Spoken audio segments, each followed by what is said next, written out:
दोस्तों, जैसा कि आप जानते ही हैं कि पृथ्वी सूर्य की परिक्रमा करने के साथ साथ अपनी धुरी पर भी घूमती है। पृथ्वी द्वारा सूर्य का लगाया गया एक चक्कर जहां एक साल कहलाता है, वहीं अपनी धुरी पर लगाया गया एक चक्कर एक दिन कहलाता है। पृथ्वी 86,600 सेकेंड्स यानी 24 घंटों में अपनी धुरी पर एक चक्कर पूरा कर लेती है। पृथ्वी के जन्म से ही ऐसा होता आया है। पृथ्वी के घूमने की गति के अनुसार ही हम सबकी घड़ियों में समय का समायोजन किया जाता है।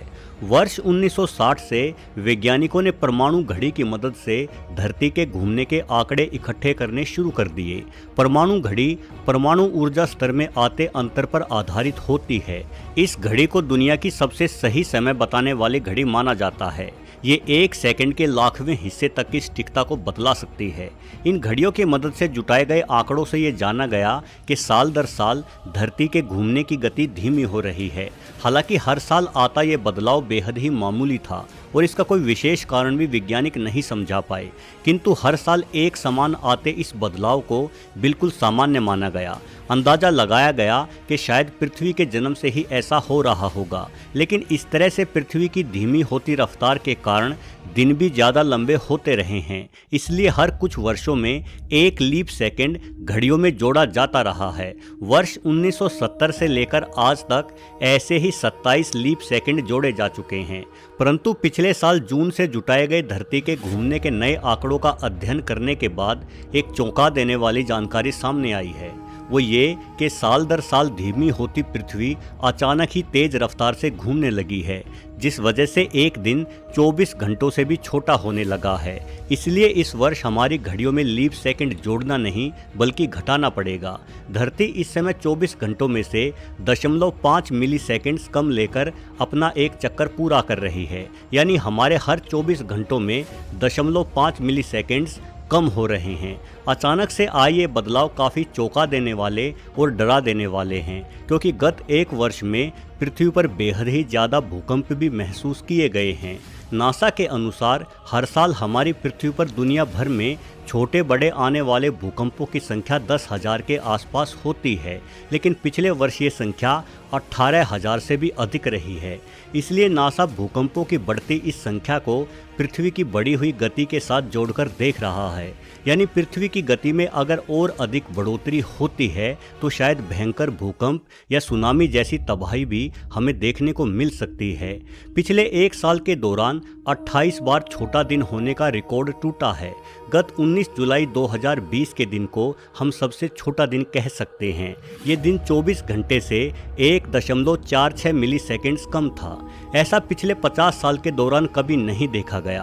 अब सवाल ये है कि आखिर वो कौन से कारण हैं जो हर साल धीमी होती हमारी धरती की गति को अचानक से तेज कर रहे हैं।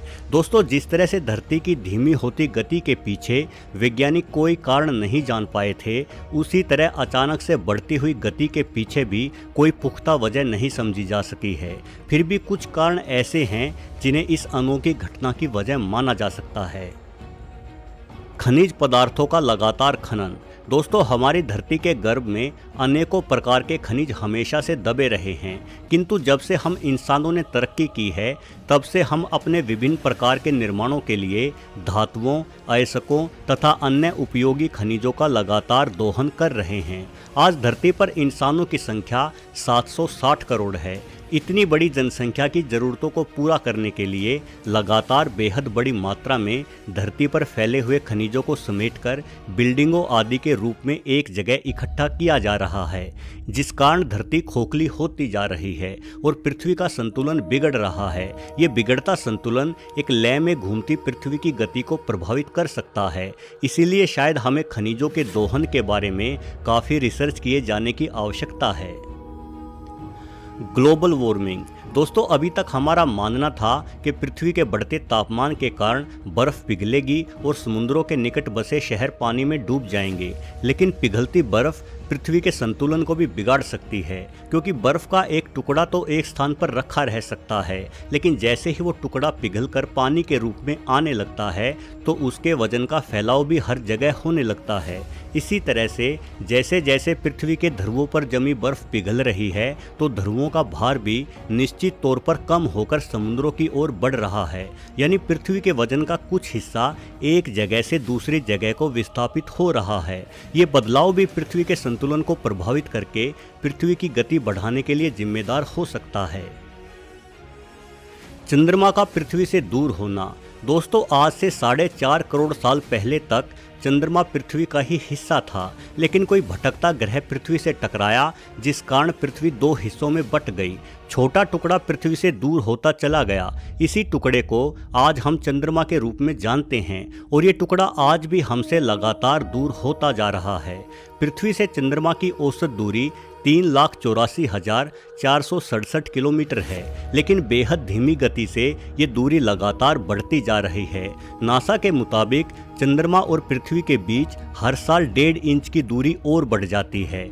चंद्रमा का गुरुत्वाकर्षण बल पृथ्वी के अक्षीय झुकाव और घूमने की गति को बहुत ही ज़्यादा प्रभावित करता है। अगर चंद्रमा ना हो तो हमारी धरती अपने ध्रुवों से पलटना शुरू कर देगी और ऐसा भी हो सकता है कि चंद्रमा और पृथ्वी के बीच बढ़ती दूरी ही पृथ्वी के घूमने की गति में अचानक आई बढ़ोतरी के लिए जिम्मेदार हो।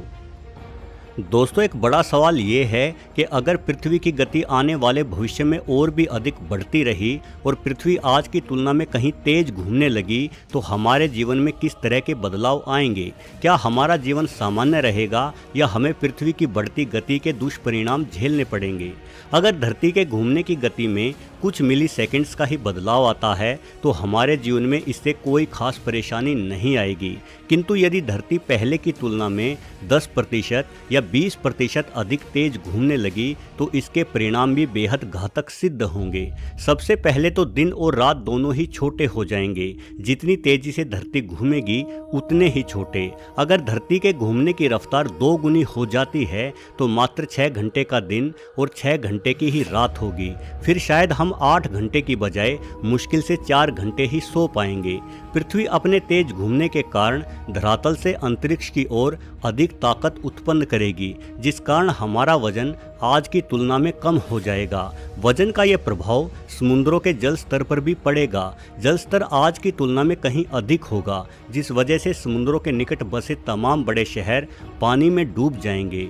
हमारे तमाम सैटेलाइट्स पृथ्वी की गति से तालमेल बनाकर ही पृथ्वी की परिक्रमा करते हैं। पृथ्वी की गति बढ़ने के कारण ये तालमेल बिगड़ जाएगा और हमें मौसम, जीपीएस या टेलीविज़न देखने के लिए दोबारा नए सैटेलाइट्स भेजने होंगे जो अधिक तेज़ी से पृथ्वी की परिक्रमा कर सकें। दिन और रात छोटे होने के कारण एक साल में दिनों की संख्या भी आज की तुलना में अधिक हो जाएगी, जिस वजह से हमें नए कैलेंडर और नए तरीके की समय प्रणाली बनानी होगी। हवा की रफ्तार भी पृथ्वी की गति से ही जुड़ी हुई है। पृथ्वी के अधिक तेज घूमने के कारण पृथ्वी पर भयंकर तूफान आते रहेंगे, जिस वजह से दुबई जैसे खूबसूरत शहर रेत के बवंडरों के नीचे दफन हो जाएंगे। छोटे दिन होने के कारण सूर्य की गर्मी से धरती के पूरी तरह गर्म होने से पहले ही रात हो जाएगी, जिससे पृथ्वी के तापमान में लगातार गिरावट आती रहेगी। ऐसा होने से बारिश चक्र बुरी तरह से प्रभावित होगा और शायद जल्द ही पृथ्वी पर एक और शीत युग की शुरुआत हो जाए। दोस्तों, पृथ्वी के अधिक तेज घूमने के कारण जो सबसे भयंकर दुष्परिणाम हमें झेलना होगा वो होगा टेक्टोनिक्स प्लेट्स की गति का बढ़ना। जाहिर है पृथ्वी की बढ़ती गति से इसकी प्लेट्स की गति भी स्वतः ही बढ़ जाएगी, जिस वजह से भयंकर भूकंप, सुनामी और ज्वालामुखी विस्फोट देखने को मिलेंगे। इन सब की तीव्रता इतनी अधिक होगी कि शायद इस पृथ्वी से हम इंसानों सहित अन्य जीव जंतुओं का खात्मा भी हो जाएगा। दोस्तों, हमारी पृथ्वी इस ब्रह्मांड का बेहद ही संतुलित ग्रह है। पृथ्वी की गति से लेकर इसकी सूर्य से दूरी तक सब कुछ बिल्कुल आदर्श है। इसी वजह से पृथ्वी पर इतना पेचीदा जीवन फल फूल पाया है। अगर हमारी पृथ्वी के संतुलन में कोई भी परिवर्तन आता है तो इसका अर्थ पृथ्वी से जीवन की समाप्ति ही होगा। वीडियो देखने के लिए आपका बहुत बहुत धन्यवाद।